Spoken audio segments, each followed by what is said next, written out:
Hello and welcome back to EOT ship reviews. Now, the Merlin, and these are Caldari ships, by the way. My apologies. The Merlin frigate can be used in both PvP and PvE. Its abilities with 5% bonus to small hybrid turret damage and 4% bonus to all shield resistances make it a perfect boat for both low-end PvP, PvP and low-end PvE. Generally, it's a hybrid ship. You can use it in either one. It can be done for both due to damage and resistances. The Heron is the excuse me. The Heron is the Caldari exploration frigate, and it's 7.5% bonus to core and combat to scan approach strength, 5% reduction in salvage duration, and 5% bonus to relic and data analyzer virus strength being the roll bonus. It is mostly geared towards PvE, sort of 98% in that direction. However, the combat scan approach strength does prove the simple fact that it can be used in PvP ganks to help hunt down targets that are hiding in safe spots. So 98% PvE, sort of a 2% use within the PvP sector. The Bantam is essentially the remote repair ship of the Caldari frigates, and its bonuses with a 10% bonus to remote shield booster amount, 10% reduction in remote shield booster activation costs, and of course the roll bonus of 300% to remote shield booster fall off makes it an incredibly good ship for what it does. These ships can be used in both PvP and PvE situations. They essentially form a triangle of 3 ships transferring capacitor and shield to each other whilst maintaining watch on the fleet window for people broadcasting for repair. The Kestrel, in my opinion, is used for PvP.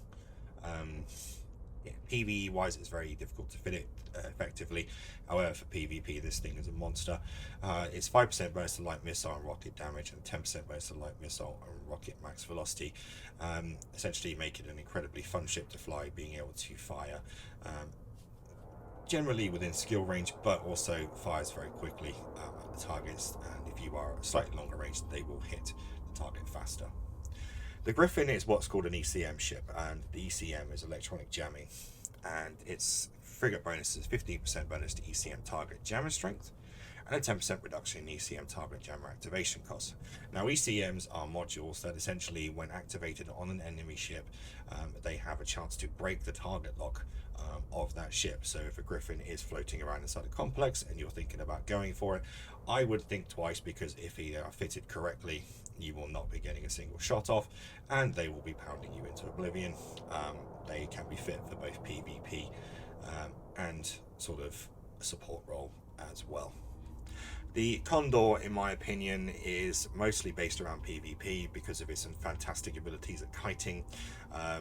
The Caldari frigate bonus, a 10% bonus to kinetic light missile and rocket damage, and an 80% reduction in propulsion jammer systems activation costs, scramblers, disruptors, and weather fires. It makes it an amazing ship to run at between 20 to 28 kilometers, depending on your skills, and of course the modules that you have particularly fitted on it. It is generally used for PvP, and as I said, in my opinion, it is just one of the optimal frigates to use for PvP. If you found the video informative, please hit the subscribe button and the like button, and of course drop comments or counter arguments to anything that we have said. Link fits. We're more than happy to review any and all comments and approve comments that are linked to the right places. Take care of yourselves. Bye bye.